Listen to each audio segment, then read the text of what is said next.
All right. Greetings, dear ones. Yes, hello, dear. May the peace of the Great Spirit be with you always. So let us begin with the discussion.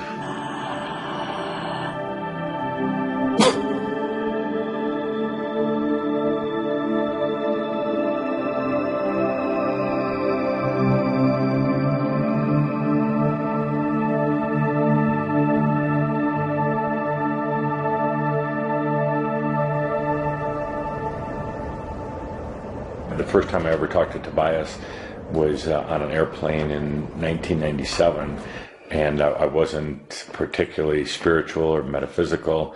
I was in the business world at the time, and Tobias came in on this plane flight and started talking, and hasn't stopped since. But initially, it was just me talking to Tobias. I hadn't even told Linda about it. And how long did it take you before you broke it to Linda that this It was about a year. So you kept it to yourself for a year? Yeah. I received what felt like, what I experienced to be a telepathic contact from Bashar and his people. In that moment of the telepathic contact, a memory actually came back of having made an agreement somewhere prior to this life to do this. I grew up in a Roman Catholic family of Sicilian immigrants. Most of them, even today, after I've been channeling Joseph for 15 years, don't know what I do. They have some idea, because I don't talk about it to them, and they don't ask me. They know I do something weird. I was very lucky. I had a lot of support. My friends were very accepting. And that's one thing that I've always been really open about. I didn't really hide it, even from employers. You know, and I've always felt it was really important for me to be honest about that because I saw how it impacted people. I started in a class where we were really studying making a trans bridge, an interpsychic bridge to other sources of intelligence. And so it started in the context of that class. See, I thought that all of these esoteric things were for older women over 40, and it would have nothing to do with men. So I was dragged to these two guys who channeled for me, and there was something, this was 3 years apart, they both told me the same thing. And that is when I had to start looking at how could guys 20 years apart in age, 3 years apart in ID, who never knew each other, give me information that was identical. And the information just happened to be that there was a master named Cryon who I was supposed to get a hold of. An arrangement, so to speak, was made prior to the physical life of the channel within what you would call the oversoul of the channel, of which I am also a part. We are part of the same soul. You might refer to me as the channel's future self, and incarnationally speaking, I would look at the channel as my past self, just to put it in linear terms. We are not happy with the way that things exist currently in our reality. All right, we are from what you would perceive to be the future. And we have come back to our past so that we may learn, all right, and so that we may assist the planet, because what's going on now is going to impact the entire universe. Well, we would prefer that you ask us, if you like. There's nothing in particular we would like to say, except that we're here, and it's very, very pleasant to be here. It's a delight. It's part of sharing with the big S, if you might say. The archetype of sharing is something we enjoy embodying. I've had many, many lifetimes on Earth. I have deep love and compassion for humans because I remember what it was like to go through the things that humans are going through now. I remember the challenge in particular, the challenge of knowing at some deep level that you are a spiritual being. Our goal is simply to help people live a more joyful, abundant life. And whatever it takes to achieve that, we're willing to do. And so that, in a nutshell, if you will, is our work. You sit in the energy of a great shift. Many of you are feeling it. Maybe that's why you're watching this now. Maybe there's something that's happened in your life that would allow you for a moment just to open your mind and and look inside something you always thought was untenable before, only reserved for those on the lunatic fringe before. Here you find instead wisdom pouring out. Perhaps you'll even feel the love of God pouring out. There's a lot of things that are being transmuted and altered at this time. All right? You're finding some things out about some of your religious leaders. You're finding some things out about religion that just isn't holding true to you. It's not ringing true to you anymore. What we want to tell you this is that there is so much here that is hiding. But you must feel it. There has been such a shift in these last years, especially in the last 20 or so.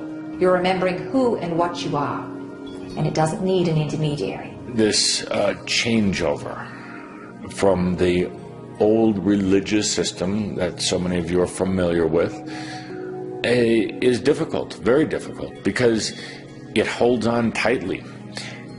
Those who have such a strong concept of God as some higher authority and is the only creator, they want to hang on to that dearly. They fear letting God go, their old God, you see, because they are so out of touch with themselves they can't possibly even contemplate what it's like to have to go inside. Since so many humans are still part of traditional religion, we realize it's hard for them to accept this concept and for them to absorb it and assimilate it.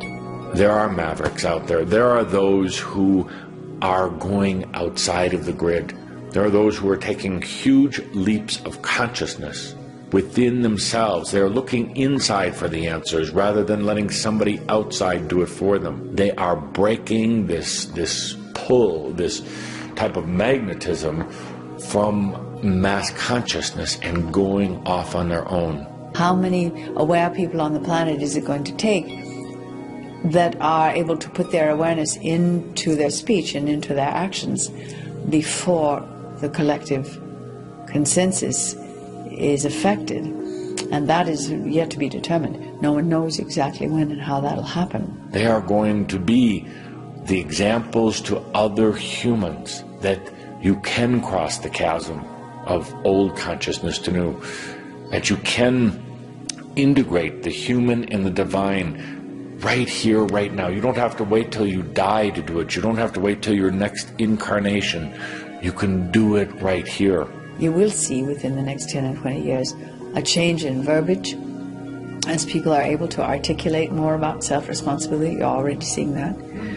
As people are able to articulate more about other levels of consciousness, the higher consciousness, you're already seeing more of that. People talk about it, my higher self, my higher consciousness. And then behaving from that level of integrity is what you will begin to see as well. Children have always generally had that capacity, and they get learned out of it, shall we say, taught out of it. Generally by the age of 3, definitely by the age of 7 in your reality. But now not so much anymore. They are coming through with what you call core fortification. Because you needed that fresh energy coming to the planet. All right, you needed new ways of thinking and new ways of perceiving. They are less prone to absorb the telepathic onslaught of negative belief systems from the rest of society. They simply won't participate in those beliefs. So that's why they are in part your greatest teachers, because they're already ahead of the game in some ways. You're actually seeing children who will have a different attitude than any children have had before. That is understandable in an evolved species. You are asking whether you, as an older human being, can change, and the answer is absolutely and yes, for you could become childlike. The wisest you have ever been as human beings is when you were little children. They are just so uninhibited and joyful, and they live in the present moment with joy. They're not thinking about what's going to happen 10 years from now or even 10 minutes from now. They're living in the present moment with joy, and that is the key. You should all be like little children again. That's the best advice we could ever give to anybody. There's a new wave of channeling that's starting to reemerge with the advent of the public awareness of quantum physics.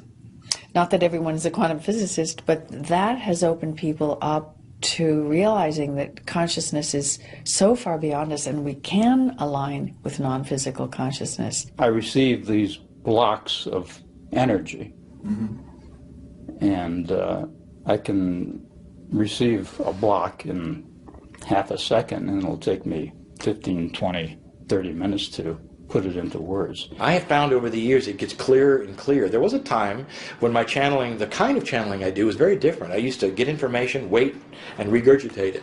Now it's real time, and I feel it in real time in a trance-like state. The human brain operates on a certain frequency rate, and in channeling, in the altered state, it changes frequency rates. And it becomes something that might be closer in frequency to their reality, which might exist on a higher level. At the same time, he's kind of doing the same thing, altering his frequency, his brain frequency, so that somewhere in the middle, the frequencies sort of meet and lock and become synchronized.